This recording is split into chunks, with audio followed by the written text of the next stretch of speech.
Drage gospe, gospodje, pozdravljeni v prostorih Študijskega centra za narodno spravo. Z nami je danes tudi gospa avstrijska veleposlanica, magistra Sigrid Berka, ki jo še posebej lepo pozdravljam.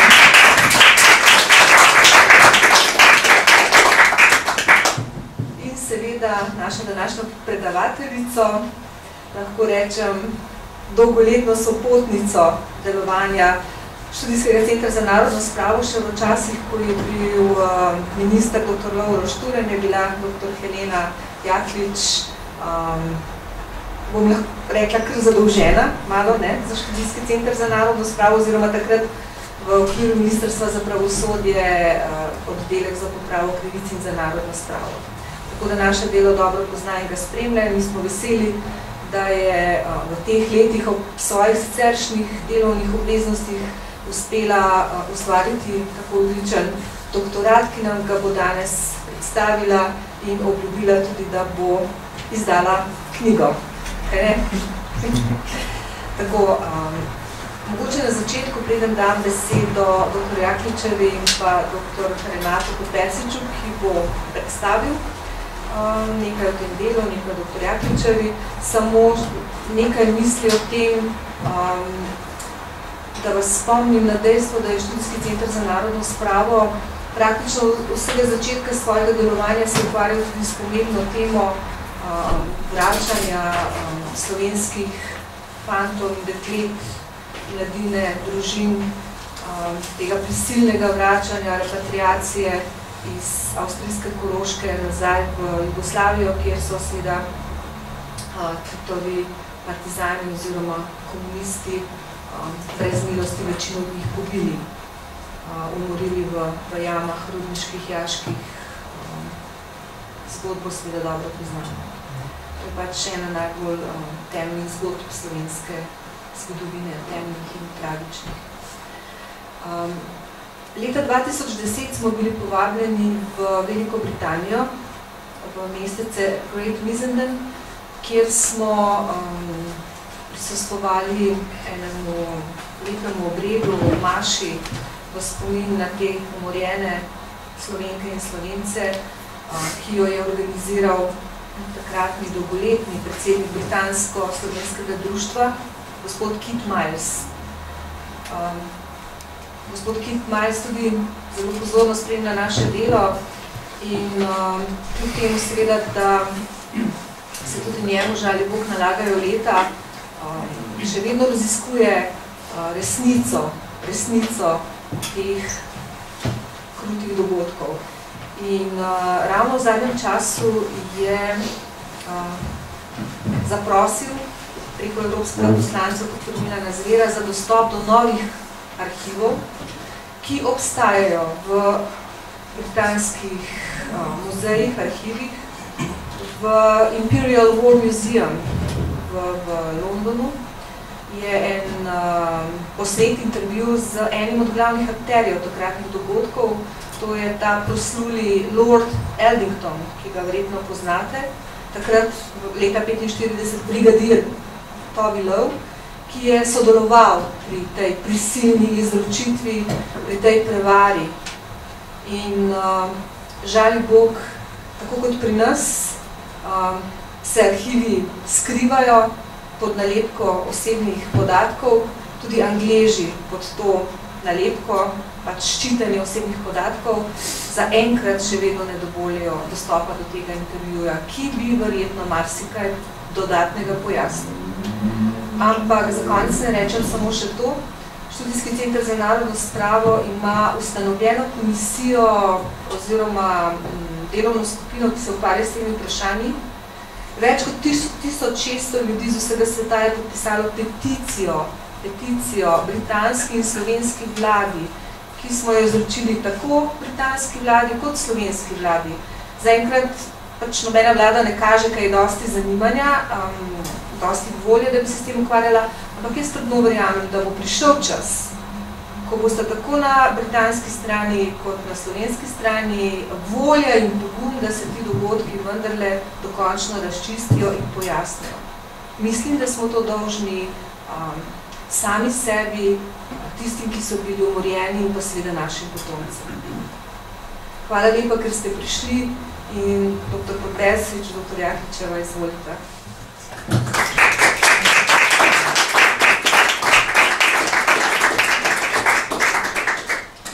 Pozdravljeni vsi skupaj.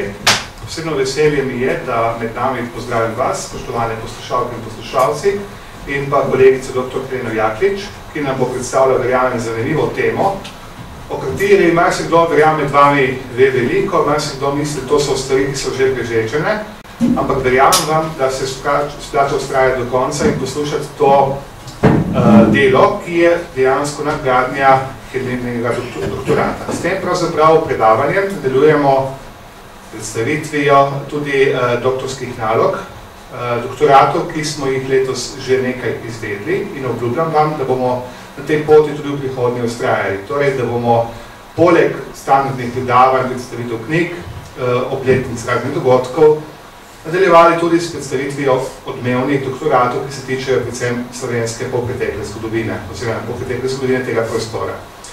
Danes je na vrsti dr. Helena Jaklič, zgodovinarka in sociologinja. Diplomirala je na Filozofski fakulteti Univerze v Ljubljani in je potem bila zaposlena na Ministrstvu za pravosodje, zadnjih nekaj let je na Ministrstvu za kulturo. Znana je potem, da se posveča z vsem srcem in vso svojo intelektualno sposobnostjo tudi ali predvsem Slovencem po svetu, sodelavka Rafaelove družbe, jo poznamo kot plodovito avtorico številnih del z tega področja. Veliko sodelovala tudi z NUK-om pri urejanju, valoriziranju spominov, fotografij iz raznih zbirk iz izseljenstva in tudi iz domstva. Bivala nekajkrat v Argentini, pozna dobro tamkajšnje slovenske arhive v Buenos Airesu predvsem. Danes pa bomo prisluhnili dejansko njenemu doktoratu. Doktorirala je lani na Filozofski fakulteti Univerze v Ljubljani in sicer iz novejše slovenske zgodovine. Mentor je bil dr. Bojan Balkovec in sicer je to predavanje dejansko nadgradnja tega. Torej gre za slovenska begunska taborišča v Avstriji in Italiji po drugi svetovni vojni. Helena je to zamejila med leti 1945 do 1950. Če je bilo vodoma nekaj rečeno o tragični slovenski izkušnji od konca druge svetovne vojne, naj povem, da govorimo danes o bolj veselih stvareh, oziroma lahko rečemo o drobcih veselja v morju žalosti. Namreč Slovenci so uspeli izgraditi tako pomembno kulturno in šolsko življenje v taboriščih begunskih po drugi svetovni vojni, da so jim da celo zavezniki, večino Britanci, zavidali in o tem poročali. In delo je sestavljeno na pričevanjih, na literaturi, predvsem pa na velikem številu pregledanega gradiva. Mislim, da je bilo veliko gradiva prav skozi njene roke prvič med slovenskimi zgodovinarji obdelano in potem tudi predstavljeno širši javnosti. Torej, če smo v avstrijskih taboriščih kar nekaj vedeli predvsem iz pričevanj, je posebna dodana vrednost tega njene naloge, njenega doktorata, prav to, da se je podrobno lotila tudi taborišč v Italiji, torej v povojni Italiji. Hvala, Helena. Prosim.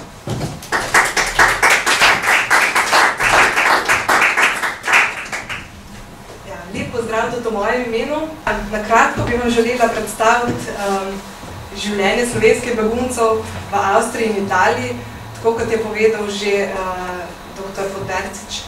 Gre za zgodbo naših rojakov, ki so maja 1945 v strahu pred nasiljem, pred komunistično revolucijo morali zapustiti domovino. Ko so odhajali za prepričanje, da odhajajo za največ 3 tedne in da se potem, ko bo tisti prvi zmagovit val, ki bo potegnil za sabo tudi kakšno nasilne ukrepe, umiril in potem so se želeli vrniti nazaj, oziroma prepričani, da se bodo vrnili nazaj. Svoje današnje predavanje se želela začeti z veri, tudi zato, ker je to bil res en podvig. Namreč, ko sem se odločila, da bom se posvetila tej temi, sem bila prepričana, da bom v Arhivu Republike Slovenije našla ogromno arhivskega gradiva na to temo. Namreč vedela sem, da so tedensko, včasih tudi dnevno, predvsem pa res redno prihajala iz teh taborišč, v katerih so bili Slovenci, poročila in sicer v Slovenijo. Presenečena sem ugotovila, da pravzaprav ni ničesar, da so tam tudi ta del naše zgodovine, arhivske zgodovine izbrisali oziroma uničili. Tako da to je bilo pravzaprav prvo razočaranje ali pa šok, na katerim sem se mogla soočati in potem seveda se ozreti drugod in iskati arhive, vere, ki bi mi pomagali raziskati to našo zgodovino. Še posebej res je bil velik problem s taborišči v Italiji, ki so neobdelani, v celoti neobdelani in je res zelo malo znanega o njih. Zanimivo mi je bilo to, da tudi v slovenski skupnosti v Argentini niso tako prisotni, kot so recimo taborišča v Avstriji. No, tako kot je bilo že danes omenjeno, se pravi, sem morala najprej, oziroma sem šla nekajkrat v Argentino, v Buenos Airesu, so bili zelo prijazni in mi tudi dali razpolago arhiv Zedinjene Slovenije.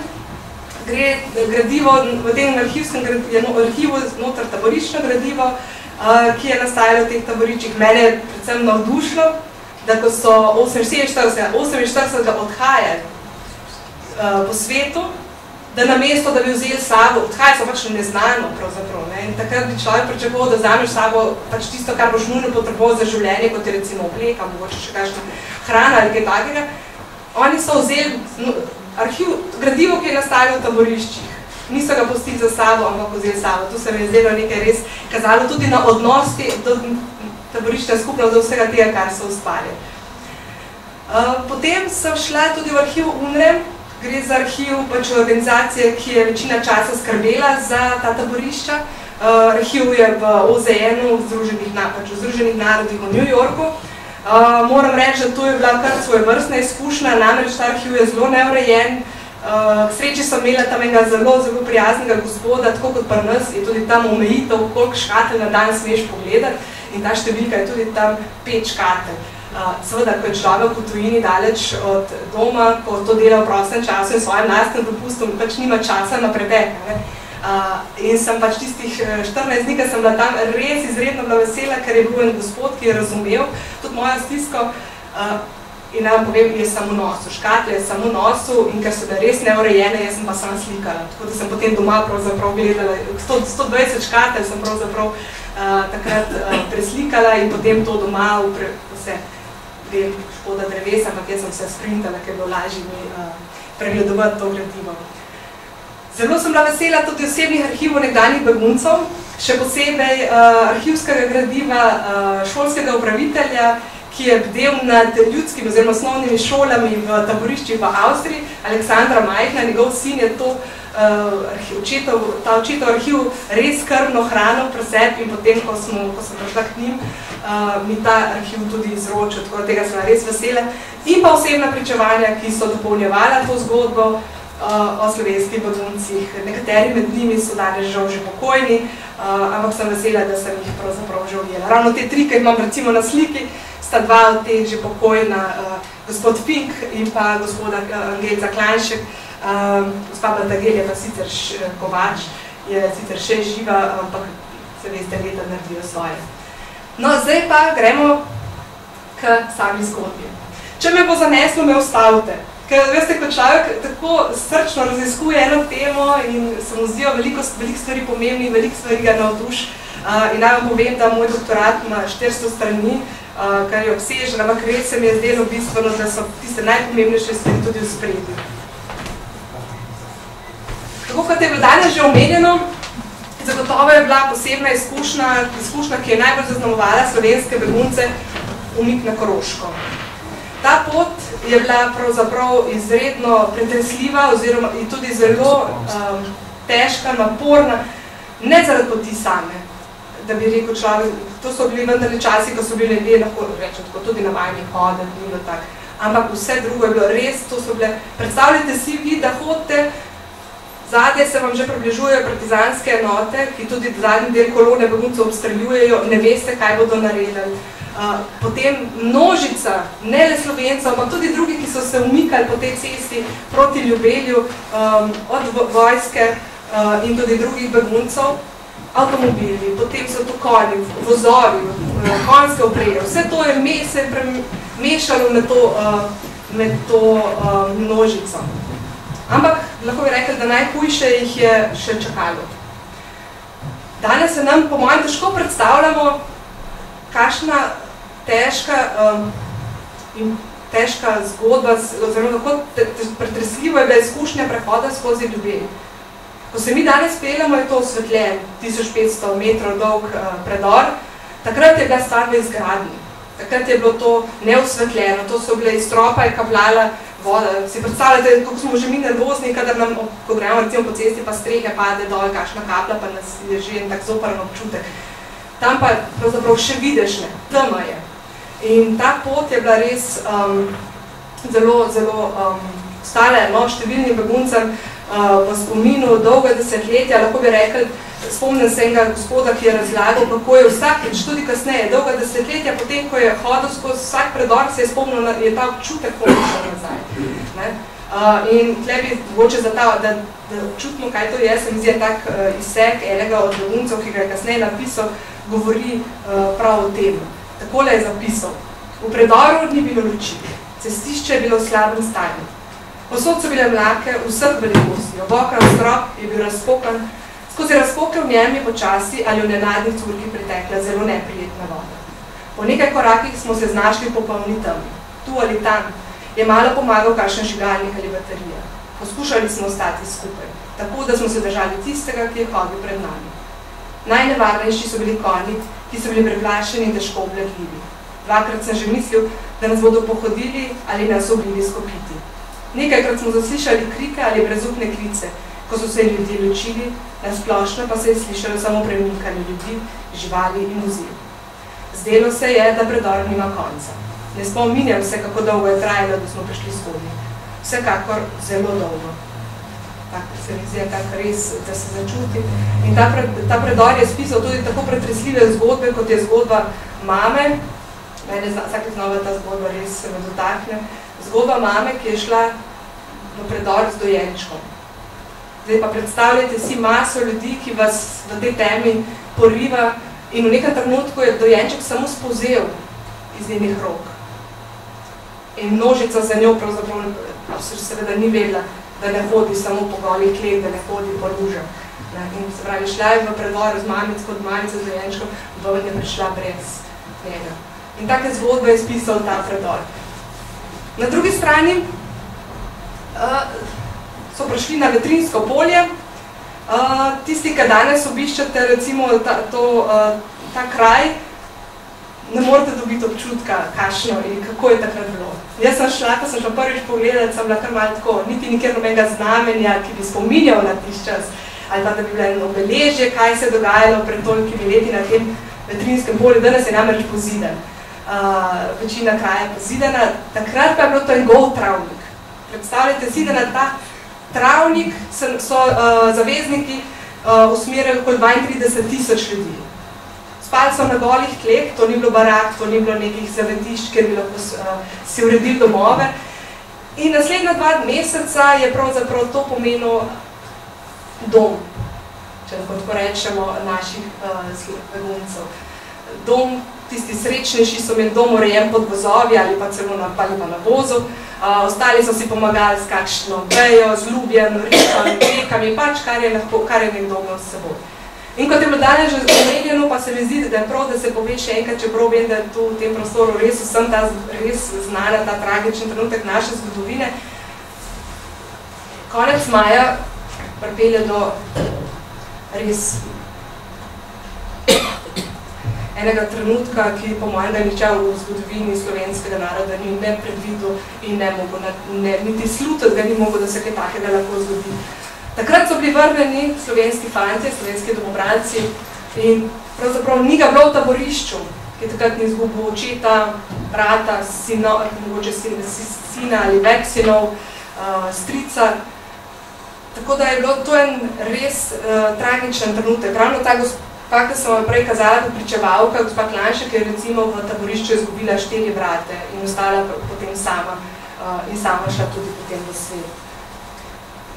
Večkrat povem, da je to, kar je pripovedoval Alojzij Luskar, duhovnik v takratnem taborišču v Vetrinju, ki je spremljal med številnimi duhovniki, tudi on spremljal slovenske begunce, zdi se mi namreč, da veliko pove o tem, kdo je takrat odhajal. Govori o tem moči slovenskega naroda, ki je bil tam.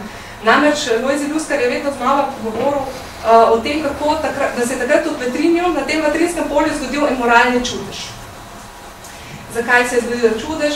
Namreč ob vsej tej grozi, ob izgubi najbližjih, pa ne samo to, ob bivanju na prostem, v travniku, izgubi pravzaprav slutne, da se izgube domovine. Nihče od Slovencev ni naredil samomora. Mogoče se vam zdi to, vsej, zakaj bi bilo to tako nenavadnega. Drugačno izkušnjo so imeli recimo kozaki, ki so se tudi znašli na Koroškem in številni med njimi, ko so zvedeli, da jih vračajo, da jih bodo vrnili v Sovjetsko zvezo, so naredili samomor. Mnoge matere so se skupaj z otroki vrgle v deročo reko pri kozakih. Medtem, tega spomina med slovenskimi begunci ni. Ampak, kako ne rečem, kljub vsemu temu je tu zaživelo neko novo življenje, ki je danes, bi temu rekli, zgodba o uspehu, je pa res nekaj neverjetnega, kar lahko tudi danes črpamo. In tle bi res začela s to predstavitvijo bolj podrobno. V teh 2 mesecih namreč v Vetrinju, potem bomo še nakratko tudi v Italiji, da brez skrbi, ker je zelo težko je, prepletati je potrebno, ker sta sočasno se ti 2 zgodbi odvijali tako v Italiji, kot v Avstriji. In skratka, na tem Vetrinskem polju, ob vsej tej izkušnji, si predstavljate, na tem travniku v maju, ko Koroška vendarle ni najbolj topel kraj na zemlji, je bila prva njihova skrb, na taborišču, da sam tako, ko so vrnili slovenske domobrance, je to ostalo okoli 6000 ljudi. Od tega je bilo malo manj 1000 mlajših od 15 let. Tako da si predstavljamo, da je bilo mnogo mladih je bilo tudi tam. In prva skrb slovenskih beguncev je bila skrb zanje. Na tem polju, na tem travniku so praktično nekaj dni po svojem prihodu že ustanovili, takrat so rekli ljudsko šolo, danes bi rekli osnovno šolo. Ampak to ni osnovna šola, to ne predstavljate si, da vzameš nahrbtnik in greš v nek razred, na učilenco, v neko stavbo. Ti razredi so bili pravzaprav postavljeni na tem travniku, skupine so se dobivale na dvorišču samostana opuščenega, ki je v bližini na robu Vetrinskega polja. In na tem travniku so že ustanovili slovensko begunsko gimnazijo.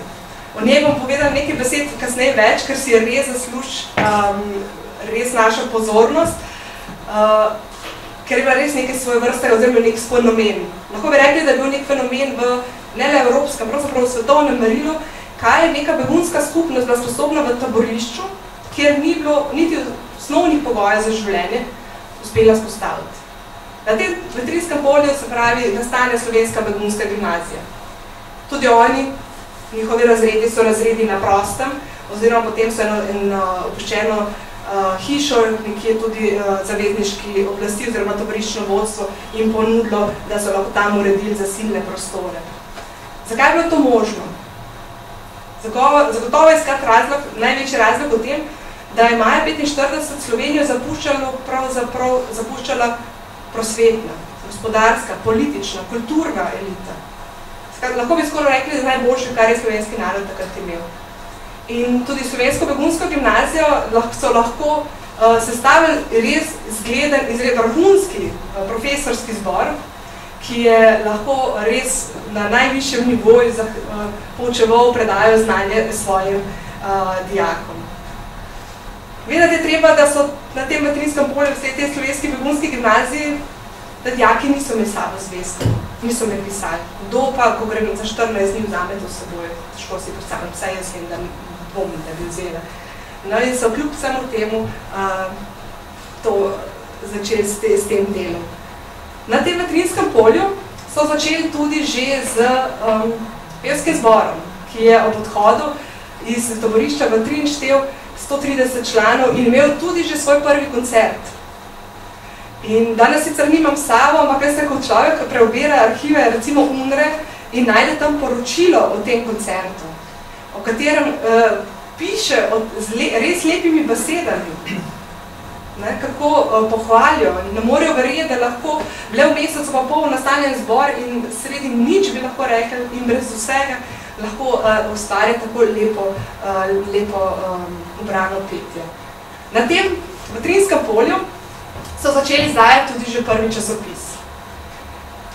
Ta časopis, oziroma slovenska beseda, je nekaj, kar je spremljala slovenske begunce tako v Avstriji, tako kot in Italiji, ves čas njihovega bivanja v taboriščih. Res, to je bila ena taka želja, močna želja po slovenski besedi, kar se je odražala po številnih monografijah, številnih delih, ki so nastala potem skozi ta 3-4 leta. Ampak potem tudi nekaj besed več.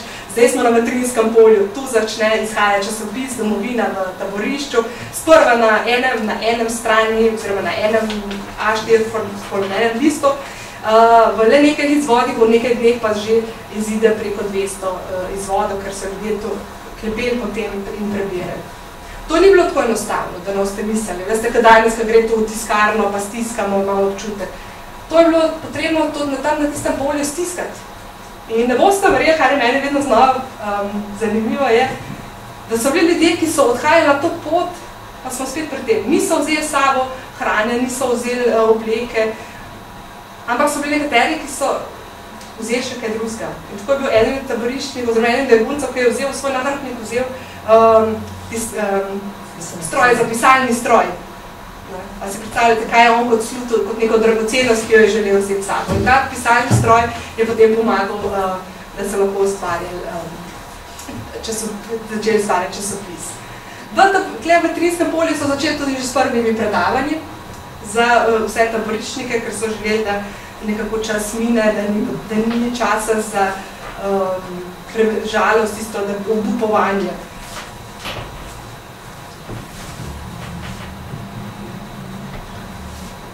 No, tu je pač slika, ja, si lahko malo predstavljate, vse te slik ste verjetno že zasledili tudi drugje.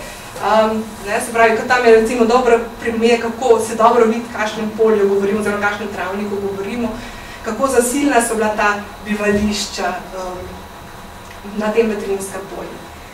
Kako je bilo v Italiji v tem času? Preko tudi tu se je kar nekaj Slovencov, konca druge svetovne vojne, umaknilo preko Furlanije in v Venečijo. Njihova pot mogoče ni bila tako dramatična, ker vendar niso imeli izkušnje ljubelja in pa tega partizanskega obstreljevanja, ki je bil tam veliko bolj prisoten, ampak kljub temu tudi sami, tudi zapuščali so domovino. Tako da ta pot tudi v tem primeru ni bila enostavna. Naša največja skupina slovenskih beguncev, ki so šli v Italijo, se je znašla v Vidmu. Sprva najprej pač v Vidmu. To je bila skupina ljudi, največ teh, ki so se umaknili, ki so šli najprej na Koroško. Okrog 1100-1200 jih je bilo, ker so se še pred vsemi temi slovenskimi begunci, ki so se potem znašli na tej poti, so bili to pač pravzaprav prvi, ki so odhajali in so se znašli na Koroškem in so jih od tam potem Angleži, oziroma Šperke, to so vedno povedali, pričevalci Šperke so bile Poljakinje. To se mi zdelo vsem tako nenavadno, da je tovornjak vozila ženska. In to mi je ostalo v spominu. No in ti so jih prepeljali v Italijo, v Videm. Zato je pač največja skupina, ta homogena, strnjena, prišla v Videm. In iz tega je potem tudi razumljivo, tako je bilo meni potem končno jasno, kako to, da je bila lahko ta ideja, o tem, ko so rekli, da bodo domovranci odpeljali v Italijo, tako prepričljiva, da so lahko verjeli. Zato, ker so dejansko pred tem že 1100 oziroma 1200 številka dni možno je do natančno prešteti odpeljati. V Vidmu so preživeli begunci naši samo okoli 3 dni, potem so jih pa preselili naprej v taborišče Bonigo. Sicer v nekdanje fašistično koncentracijsko taborišče, tam niso spali na golih tleh, kot na vetrinju, so pa spali na travniku, ampak so pa spali na golih tleh tega nekdanjega taborišča. Tako da je bilo tudi kar težko v tistih nekaj dneh. Tudi v Monigo so začeli res nemudoma z šolo, ljudsko šolo. Tudi v tisti begunski skupnosti je namreč bilo okoli 10% otrok, mlajših od 15 let. In tudi tam so zelo hitro, praktično tudi v nekaj 3. junija, no, če smo čisto natančni datumi, ustanovili tudi slovensko begunsko gimnazijo. O tem je znanega veliko manj. Slovensko begunsko gimnazijo v Vetrinju, katere ravnatelj je bil Marko Bajuk, nam je veliko bolj pristopna, bi lahko rekli, medtem, ker o tej gimnaziji, ki je nastala v taborišču v Munigo, pa res zelo malo vemo. Prva je bil njen ravnatelj Srečko Baraga, kasneje, po nekaj tednih, ko je šel na povabilo zavezniških oblasti v Trst, ponovno vzpostavljati slovensko šolstvo, ki je bilo pred vojno zaradi fašizma seveda prepovedano in lahko rekli uničeno, je potem to skrb za slovensko begunsko gimnazijo v Munigo prevzel ravnatelj Ivan Prijatelj. Upam, da boste videli, kako je to zemljevid. V konec junija, če smo najprej na Koroškem, konec junija so se zavezniki odločili, da bodo taborišče v Vetrinju zaprli. Odločitev bila seveda logična, to so bile, vsak hip bi lahko izbruhnila kakšna bolezen, epidemija. To res niso bili pogoji, kjer bi lahko množice ljudi dalj časa živela. In so Slovence prerazporedili v 4 različna taborišča po Koroškem. Mogoče velja tle omeniti eno stvar, ki govori tudi že, ponovno govori v korist, je napačen izraz, v korist slovenskih beguncev. Namreč v teh 2 mesecih so v taboriščne vodje ugotovili, da so Slovenci izredno disciplinirani, da so se zelo angažirani, da pravzaprav z njimi ni nobenega dela, bi lahko rekli. In kaj so naredili? So rekli, prepustili so jim možnost izbire, kam, v katera taborišča bo kdo šel. Povedali so seveda številke, ni tako, da bi rekli, vi imate, zdaj pa zberete, kam boste šli. Ne. Povedali so, šli boste pač v 4 taborišča, številke so pač take, da v Špital 2600, v Pegenc gre lahko okoli 1600 Slovencev, potem v Lichtenstein oziroma Judenburg okoli 700 in pa v Šentvid na Glini okoli 600 ljudi. In tle se pokaže velika modrost slovenskih taboriščnih voditeljev, ki so prevzeli nekako skrb za slovensko skupnost. Zakaj? To so ljudje, ki so zgubili domovino. Si predstavljate, zgubili so že vse. In njihova odločitev je bila, da jih vsaj po pokrajinah ohranijo skupaj.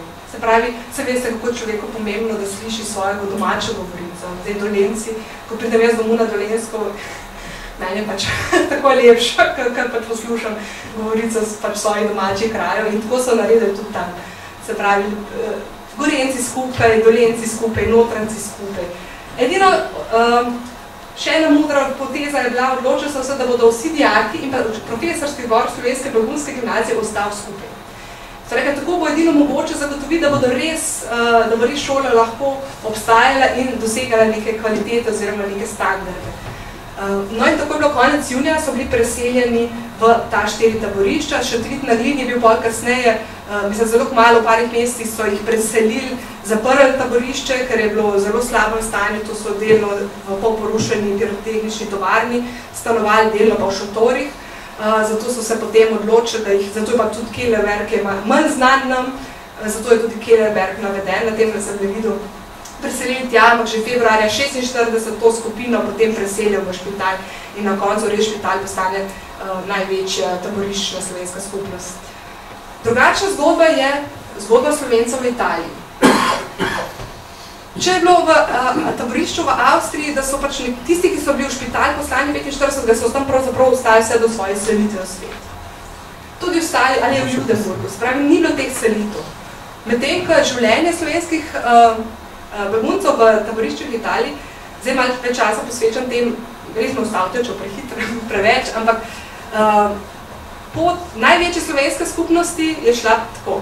Iz Vidma v Munigo, iz Muniga v Forliju. V Forliju so bili nekaj dni, iz Forlija so jih potem preselili v Serviljano, v Serviljano so bili 1 leto, iz Serviljana so potem del te taboriščne skupnosti že prej preselili v Senegalijo, drugi del po 1 letu so preselili tudi v Senegalijo, vendar v drugo taborišče, potem so pa iz Senegalije jih preselili v Barleto, del pa potem v Banjoli.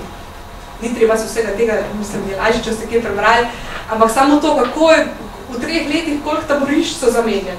In zanimivo je, da vsi taboriščniki, s katerimi sem jaz govorila, so povedali, kako je ostajalo v njih ta občutek strahu vaš čas po vsaki selitvi, da mogoče jih se ne bodo zgodilo enako kot konec maja 1945.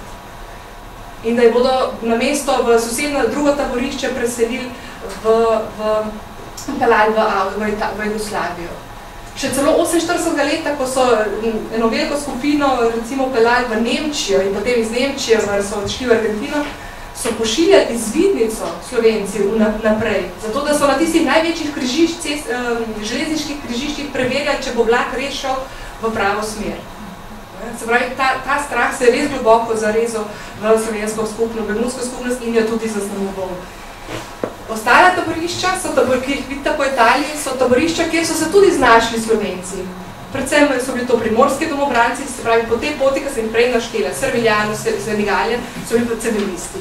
Medtem, ko recimo v taborišči, kot je Jesi, Trani, Eboli, so se pa znašli delno civilno prebivalstvo, oziroma civilni begunci, velik del je bil pa slovenskih primorskih domobrancev, nekdanjih mobilizirancev v nemško vojsko, ki niso želeli vrniti se nazaj po koncu druge svetovne vojne v pač komunistično Jugoslavijo in so prav tako ostali v taboriščih, v teh taboriščih. Mogoče še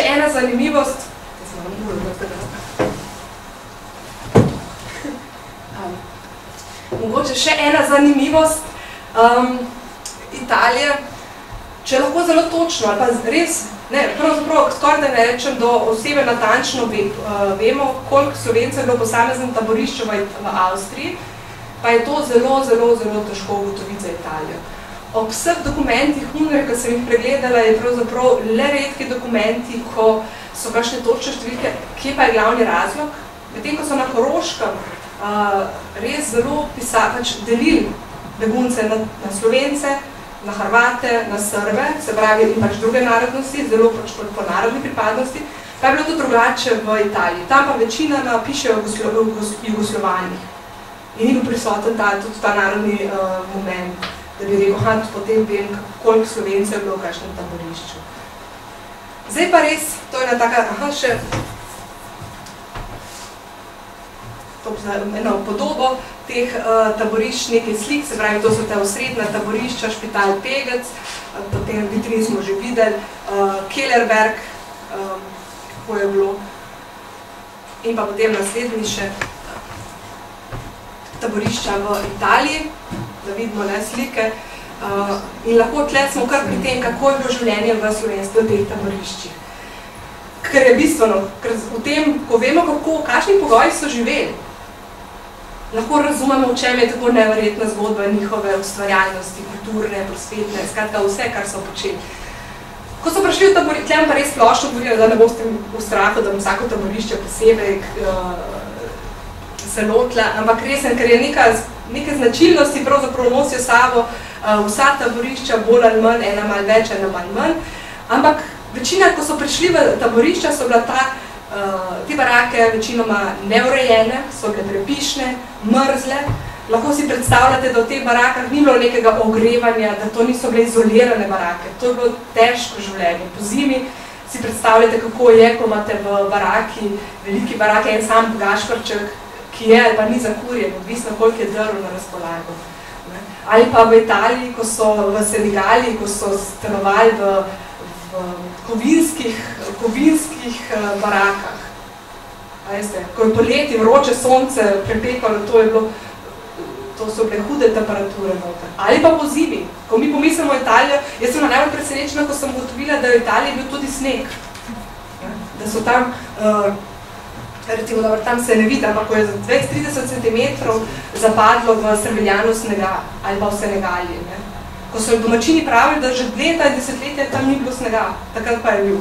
Vse to je pač vplivalo na njihovo življenje. Ampak tu res se pokaže, kako Slovenci so izredno hitro pristopili k delu. Takoj so začeli obnavljati barake, takoj so začeli z minimalnimi materiali poskušali res tako urediti barake, da bi bilo lahko živeti, ali pa lažje živeti, da bi bilo življenje vendarle bolj znosno. Predstavljate si tudi, da imate za steni take barake približno tale velikost in da noter stanujejo tudi 4 družine.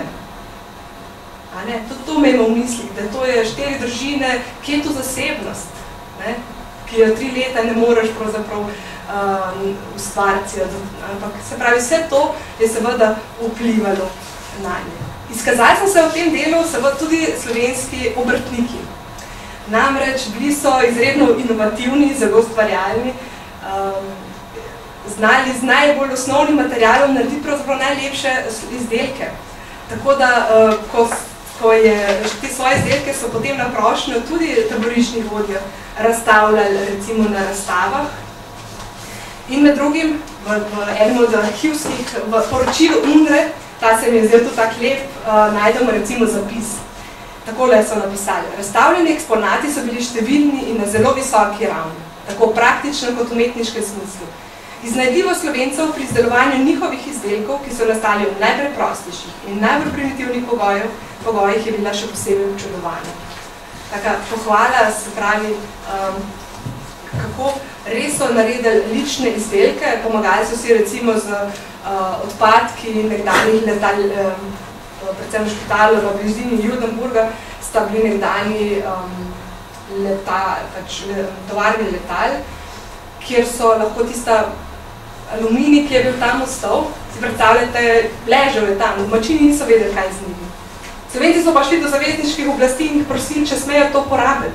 In so pač tada rekli, vedo, malo so se čudili, najbrž so niso predstavljali, zakaj. No in iz tega so naredili.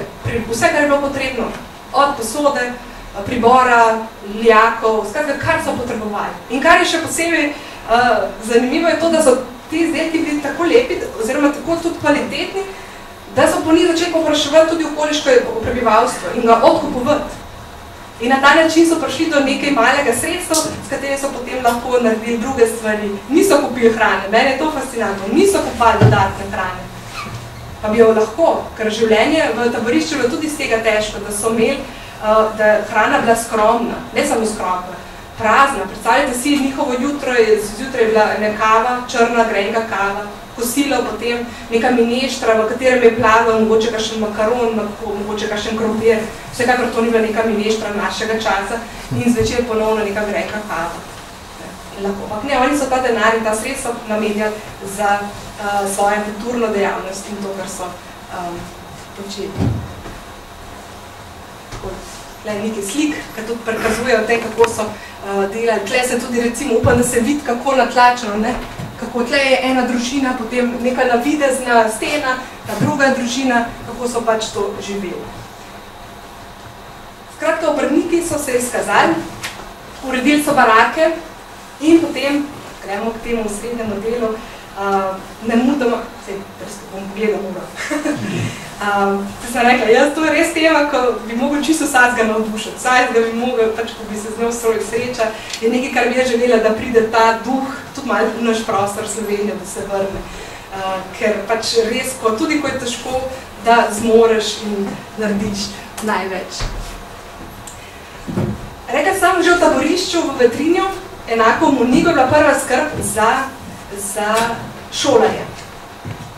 Tako da so tudi v vseh ta taboriščih, takoj ko so prišli, če je bilo le zadosti nekaj malega število otrok, so takoj ustanovili ljudske šolo, oziroma osnovno šolo. V Pegecu je nadaljevala Slovenska begunska gimnazija, v Srbiljanu in Senegalju prav tako in ne boste verjeli, to je sam medklic, v Senegali je bila potem kasneje ustanovljena še ena Slovenska begunska gimnazija. Tako da pravzaprav imamo 3 slovenske begunske gimnazije.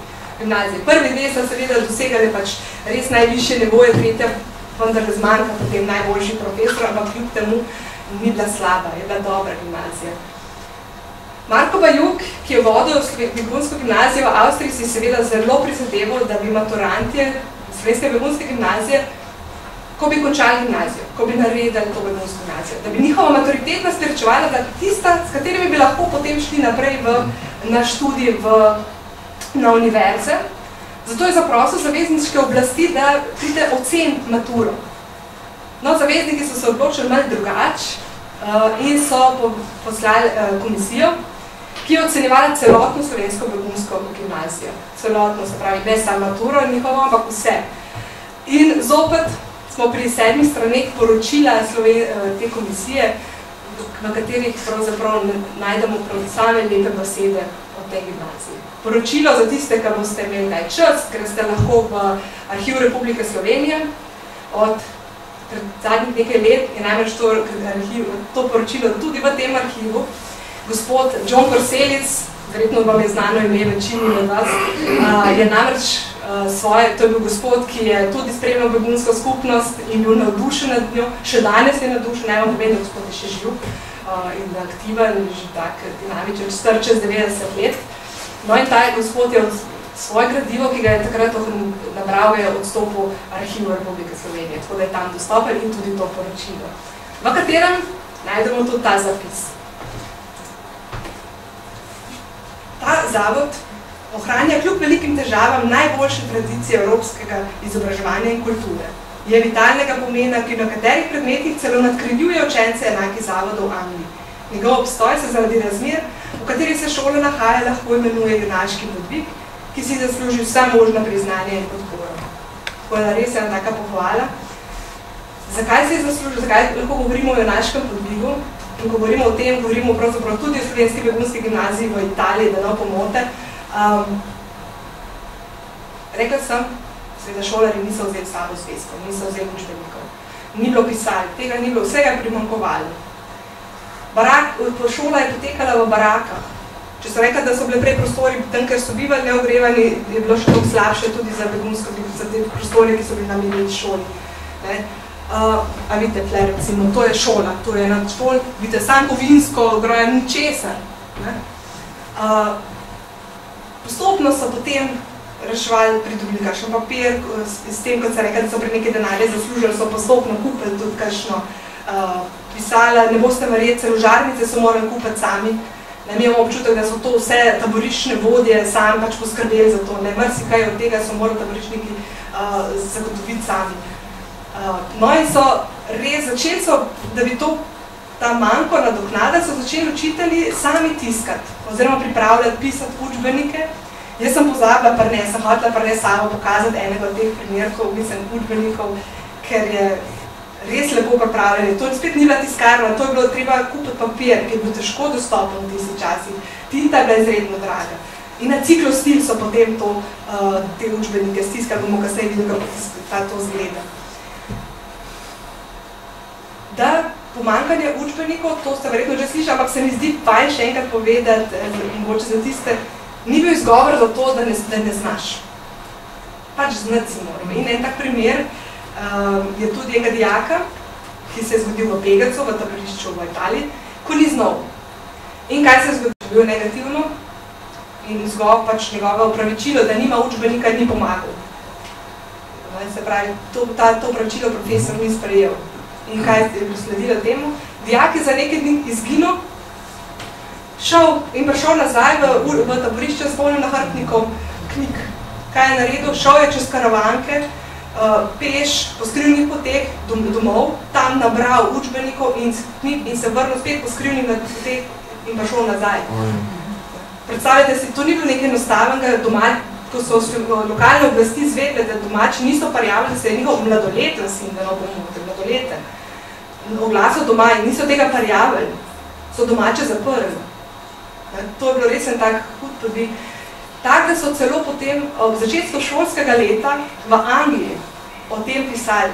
V okrožnici, ki so jo prebrali med dijaki, so to navedli kot en svetov primer, kakšen je odnos do znanja in tega, da res izobraževanja.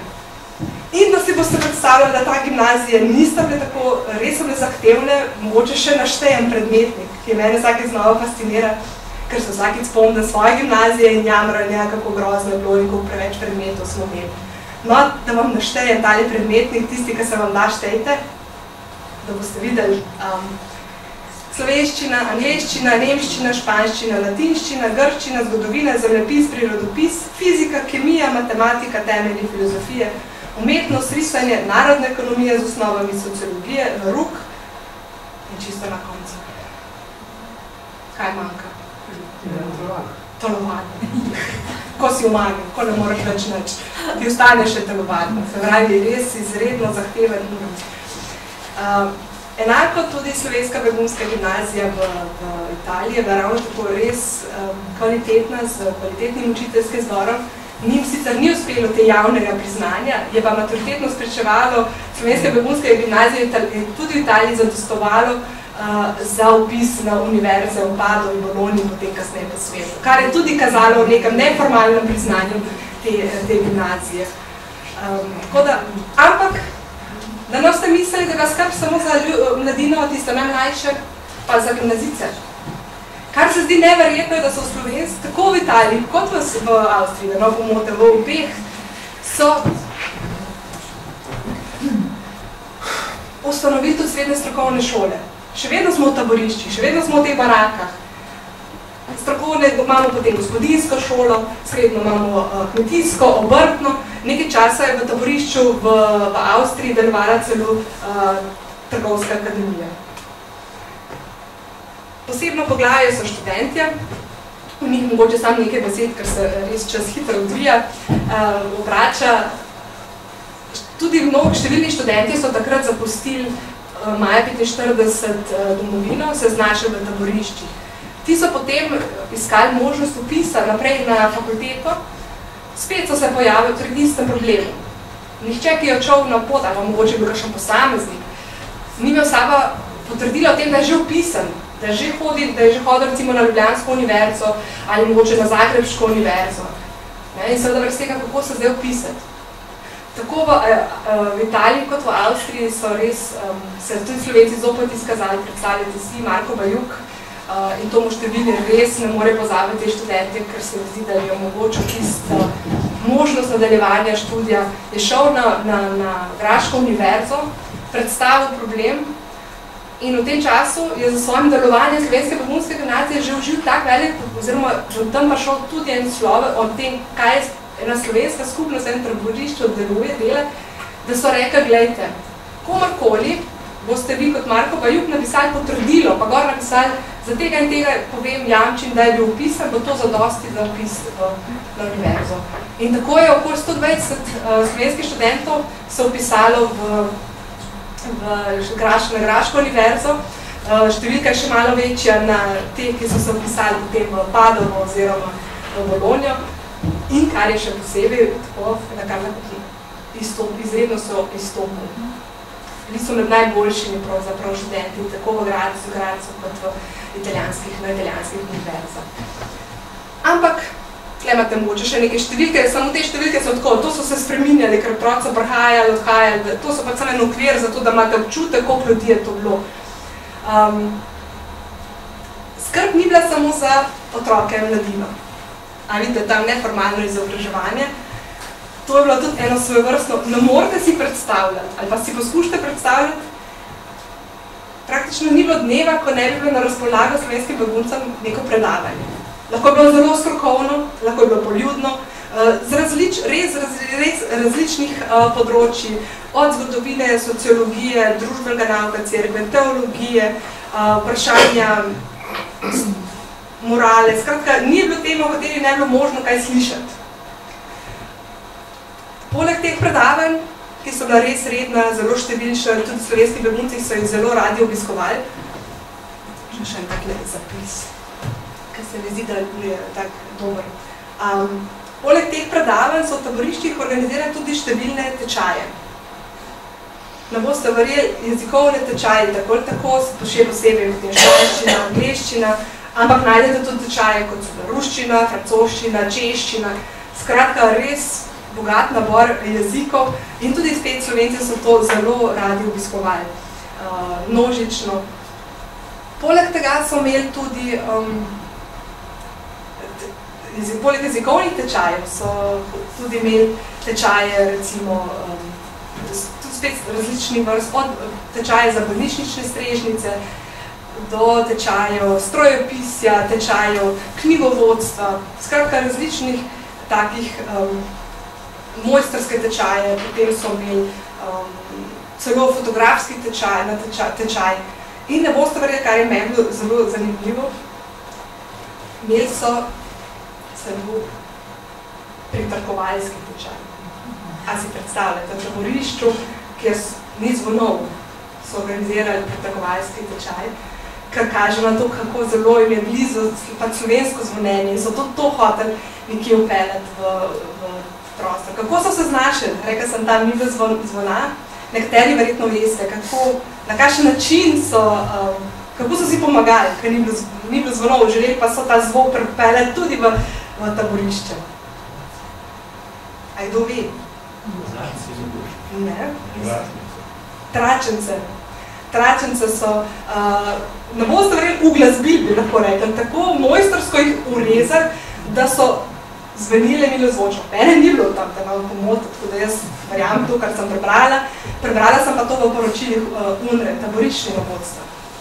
A veste, se pravi, da je malo bolj objektivno, kot pa nek spomin mogoče nekega begunca, ki mu ostane ta zvok, ki mogoče bi rekli, mogoče pa razglašen, pa je skozi desetletja se spremenil. Ampak ko to prebereš v arhivu, v gradivu, veš, da je bilo to tako.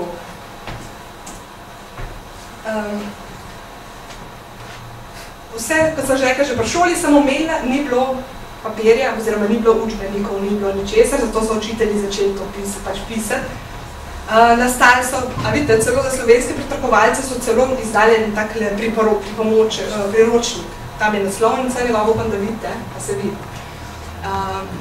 Poleg tehle, se pravi, poleg učbenikov, so res nastajali številna tudi dela, mnogi znani, manj znani pisatelji, pesniki so tam izdali svoje prve pesmi, ali pa tudi že uveljavljeni avtorji.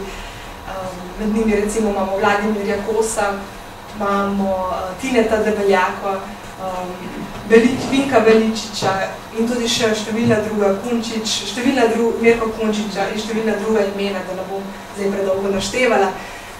Znašli so se pa tudi na tak način, za najmlajše, ker niso znali brati, da so na stene barake, slovenski taboriščniki, tisti bolj vešči risanja, narisali predvsem kakšne like, zgodbe, pravljic.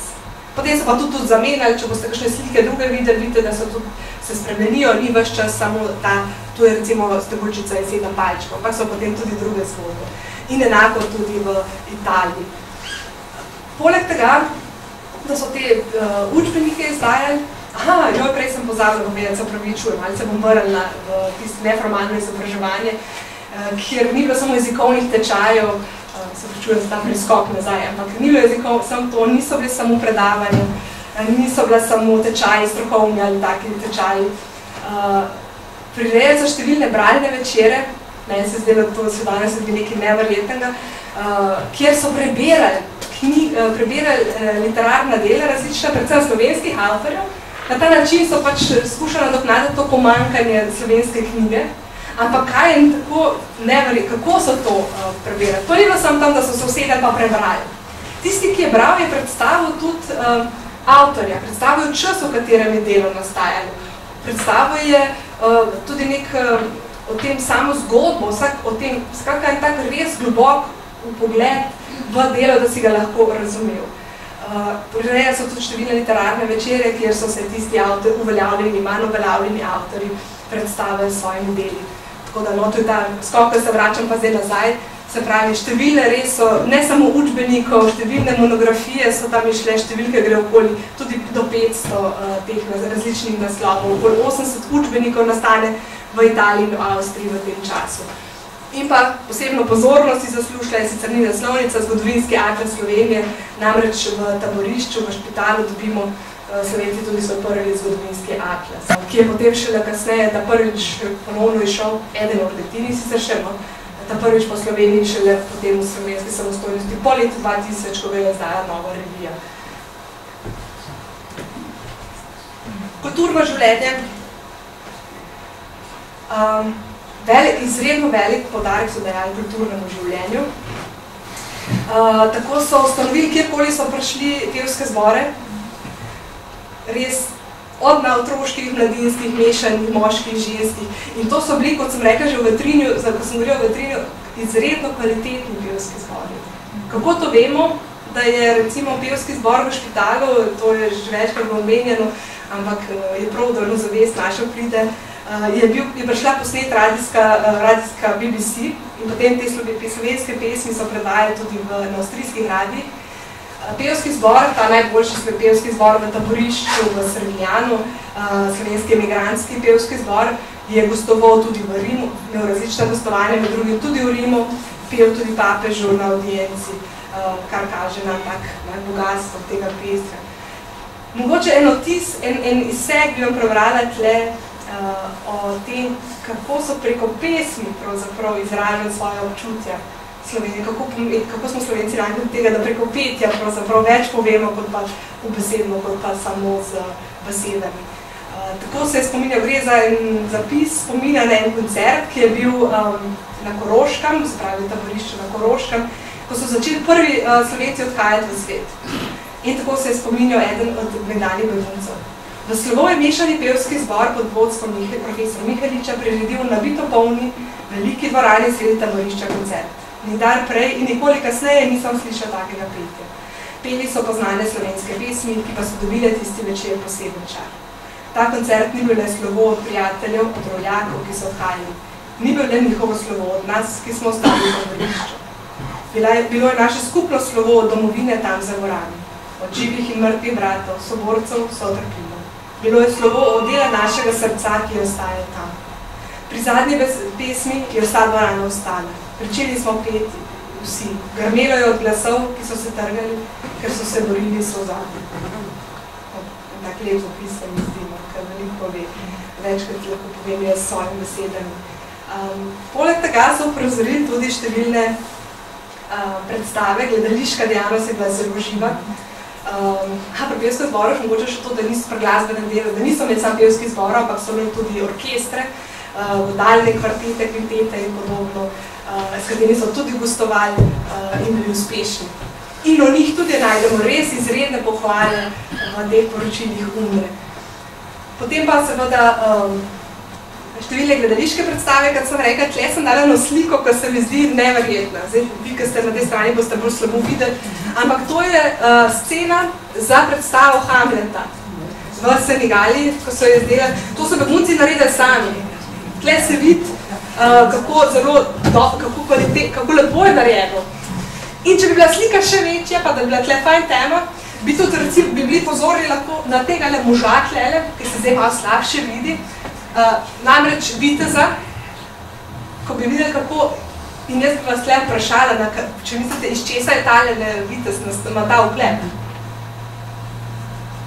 Ker se res ne vidi, ne bi mogel človek skoraj da ne reči ugrani, iz česa so naredili recimo viteški oklep.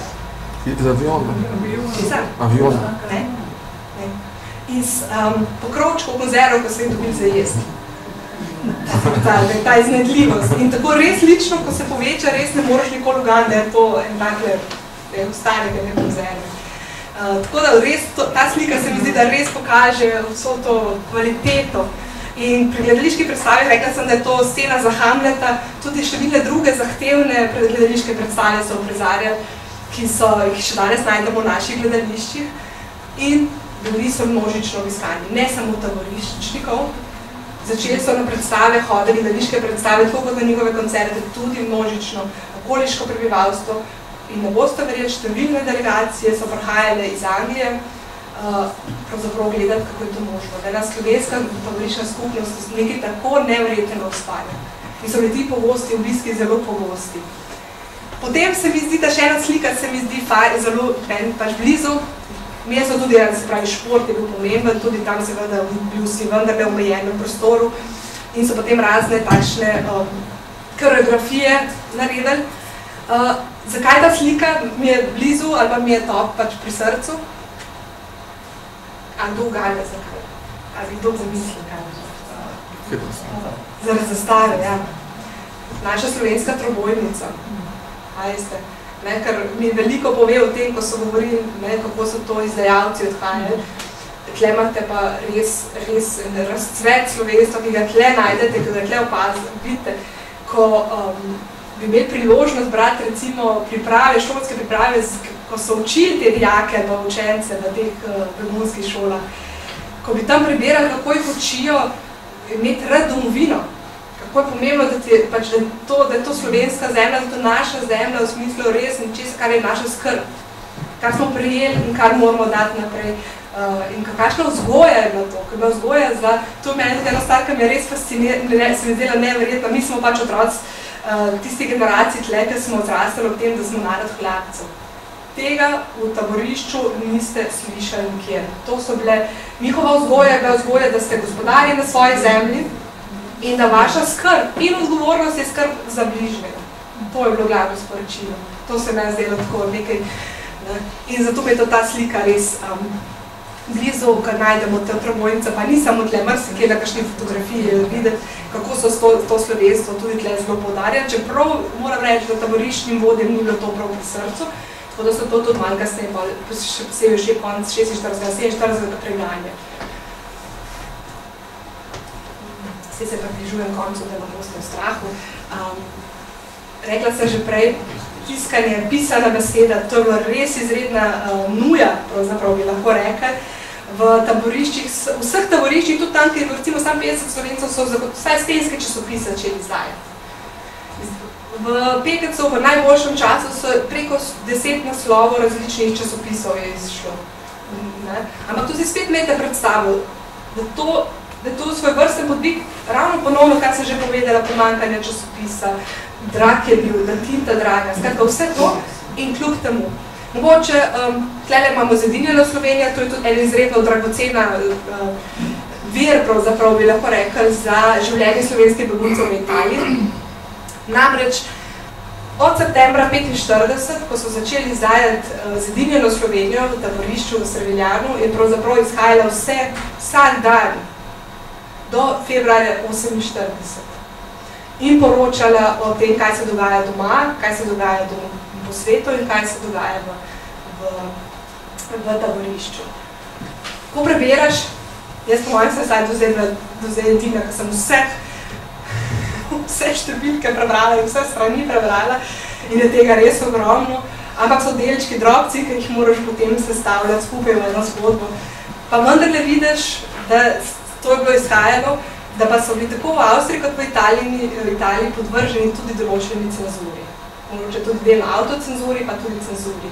V Avstriji so imeli na taborišču celo svojega cenzorja, ki je pač pregledoval dnevni časopis, preden je bil objavljen in če kaj ni bilo v redu, je pač moralo iti ven.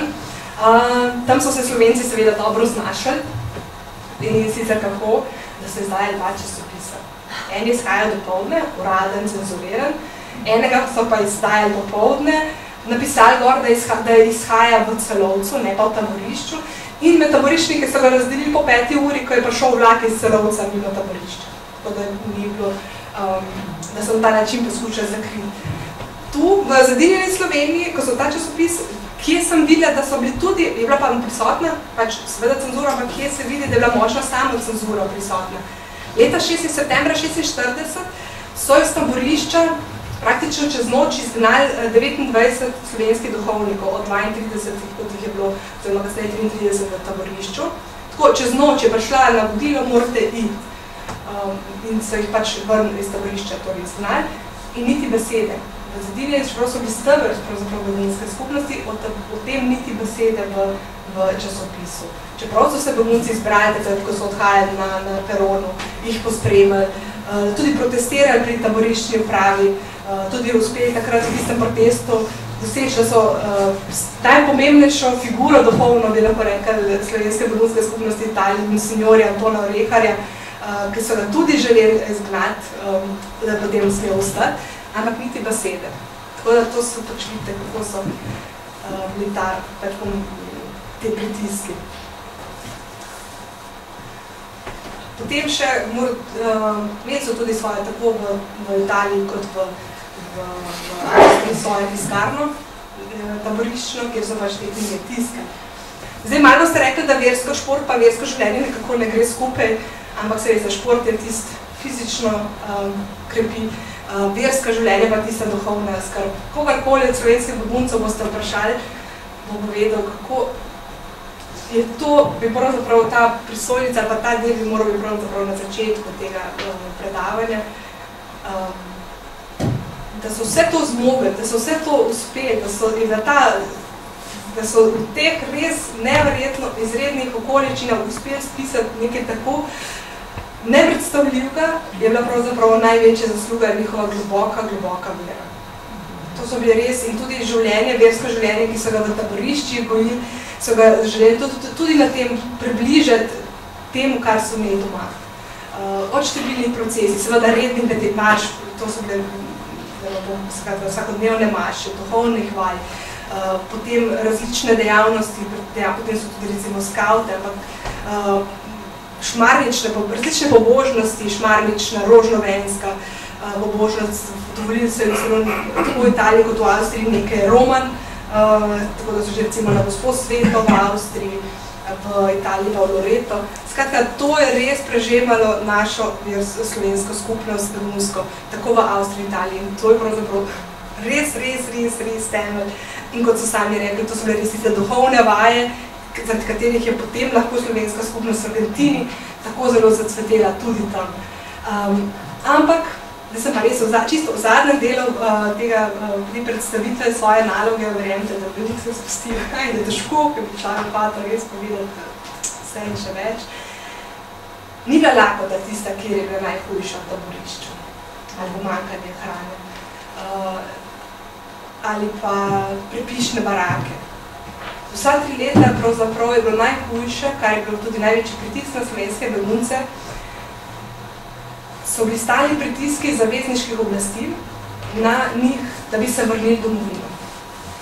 Ko so maja 1945 vrnili slovenske domobrance nazaj, so takrat Angleži obljubili po tistem izkušnji, so takrat potem, oziroma tem, kar so naredili, so takrat obljubili, da ne bodo več nikogar brez, ne da bi se sam strinjal, vrnili nazaj v Jugoslavijo.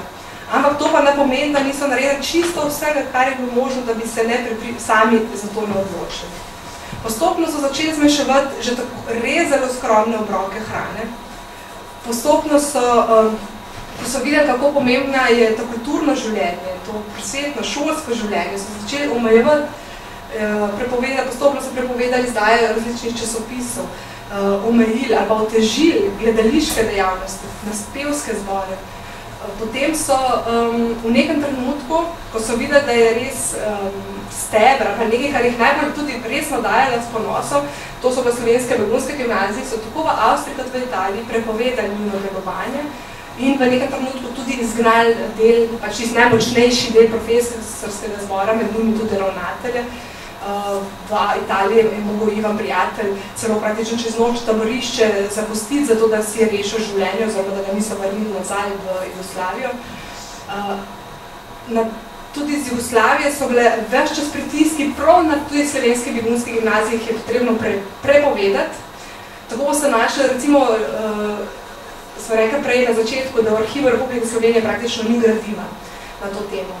Boste pa našli, recimo, v Slovenskem poročevalcu članek, 3 članki so bili skupaj napisani, en za drugim po dnevih, kjer so imeli najgrše in najslabše besede ravno v slovenskih begunskih gimnazijah.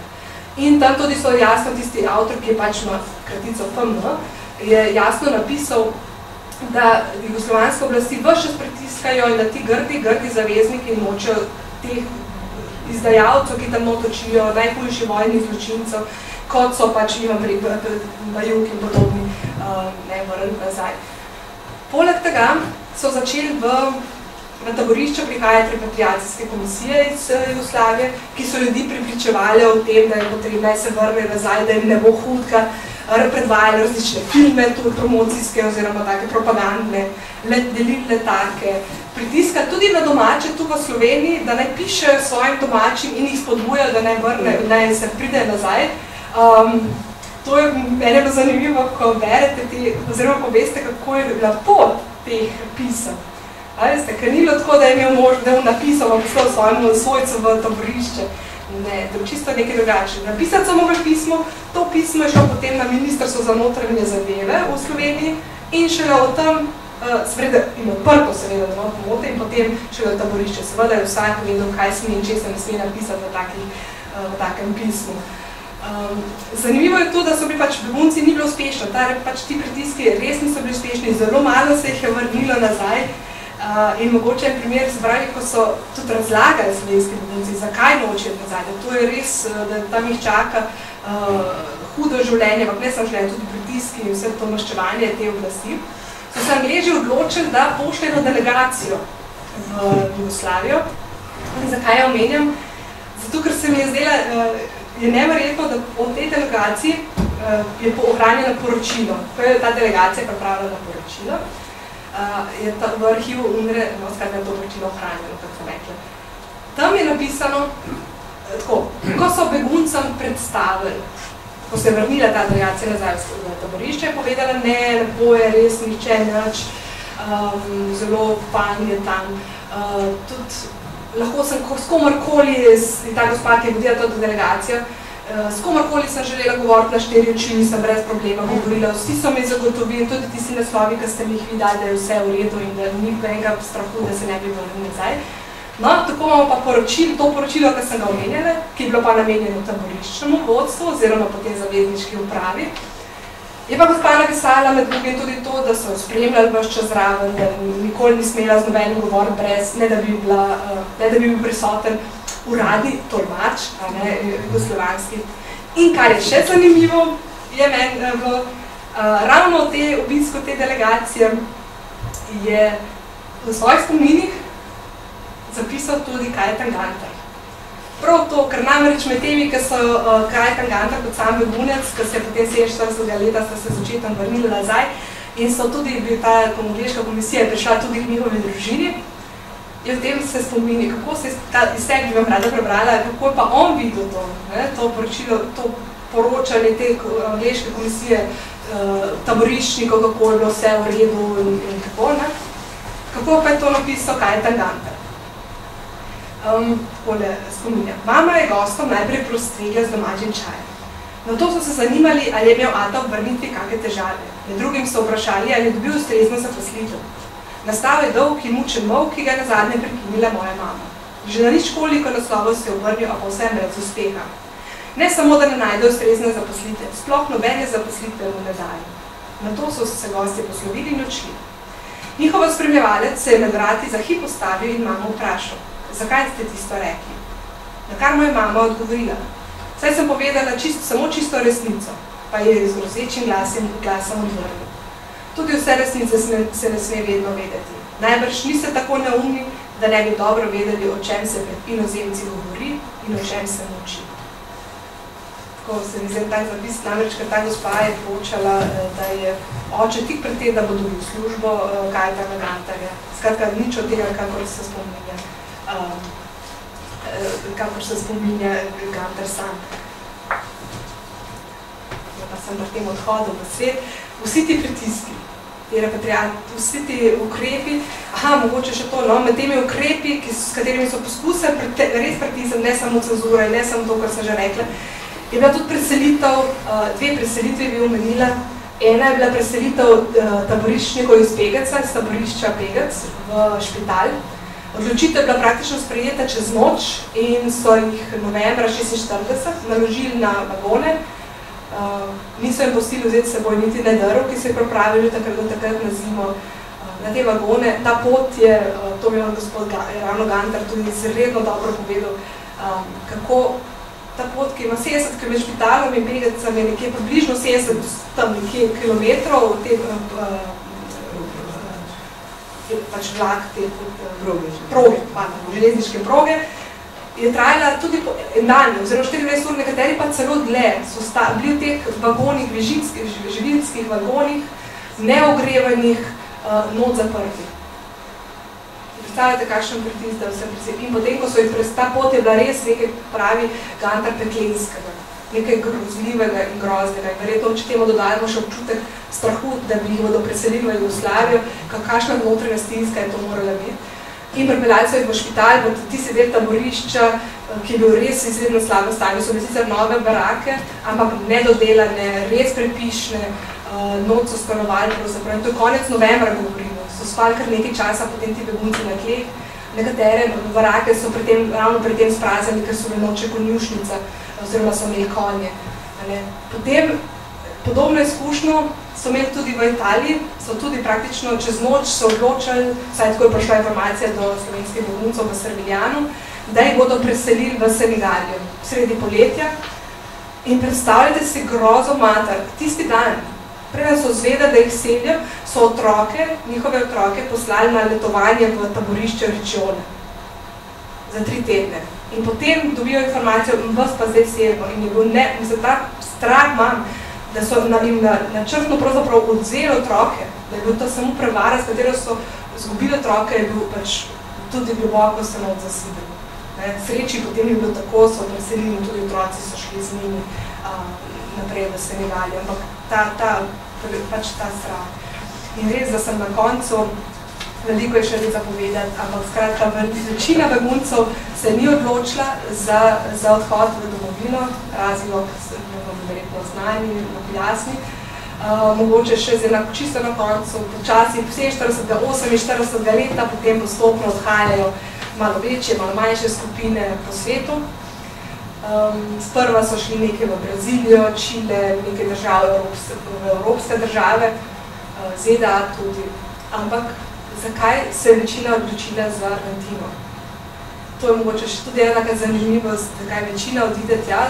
Sploh z našo zdajšnjo izkušnjo beguncev, ki smo jih doživeli sploh leta 2015, pa tudi zdaj, ko spremljamo begunce, ki prihajajo v Evropo, ko imajo svojo destinacijo, tja so usmerjeni države in pomagajo, da tja tudi pridejo. Takrat ni bilo tako. Takrat so čakali, begunci morali počakati, da je država sporočila, koliko jih bo vzela, koga bo vzela. In v interesu teh držav vseh je bilo pravzaprav zdrava delovna sila. Zdrava delovna sila, če smo malo karikirali, se pa tudi ne, je pri nas končala v breznih. V taboriščih so ostali, veliko je bilo žensk, veliko je bilo starejših in otrok. In so želeli slovenska begunska skupnost seveda ostati skupaj. Kaj zdaj? No in tu se je res zgodil tudi še nekaj, mislim, zakaj Argentina. V Argentini je že pred drugo svetovno vojno, med 2 vojnama, tja šel en slovenski duhovnik, Hladnik se je pisal. On je tudi napisal svoje spomine, ki so bila ena izmed redkih knjig v nekdanji Jugoslaviji, ki so bile uradno prepovedane, z objavo v uradnem listu, da je pač to prepovedana literatura in pa zgolj spomini na žruzga. Je šel takrat do takratnega predsednika Argentine, Perona, za predstavu zgodbo in takrat je potem tudi Peron dovolil, da je dal soglasje, da 10 000 Slovencev, starih, mladih, ni važno kaj, lahko pridejo v Argentino, se jim vrata na stežavi odprta. In zaradi tega se je pravzaprav večina slovenske begunske skupnosti, tako v Avstriji kot v Italiji, odločila, da je šla v Buenos Airesu, tam pa pol v različna mesta, največ jih je ostalo v glavnem mestu. In tu moja prva izkušnja, mogoče s tem pa res črto potegnem, ko sem šla prvič tja leta 2010 in ko doživiš slovensko begunsko skupnost, mislim, nekdanje slovenske begunsko skupnost v Argentini, ostaneš brez besed. To, kot je pa tam enega ponosa, vid Slovenc, kaj mislim, je pa, tam vidiš, kaj nam je zmanjkalo leta 1945, kaj je tisto, kar, vem, da kot zgodovinar tega ne bi smela zdaj reči, ampak res to je tista osebna nota, ko tam doživiš izkušnjo, kaj pomeni, da zgubiš politično, gospodarsko, kulturno, družbeno, zavedno elito. No, to je pač tam, da se soočiš s tem. Na tej točki bi potem jaz končala, če so še kakšne, da ne bom res predolga. Če imaš kakšno vprašanje, bom zelo vesela, tako da nekaj pa hvala.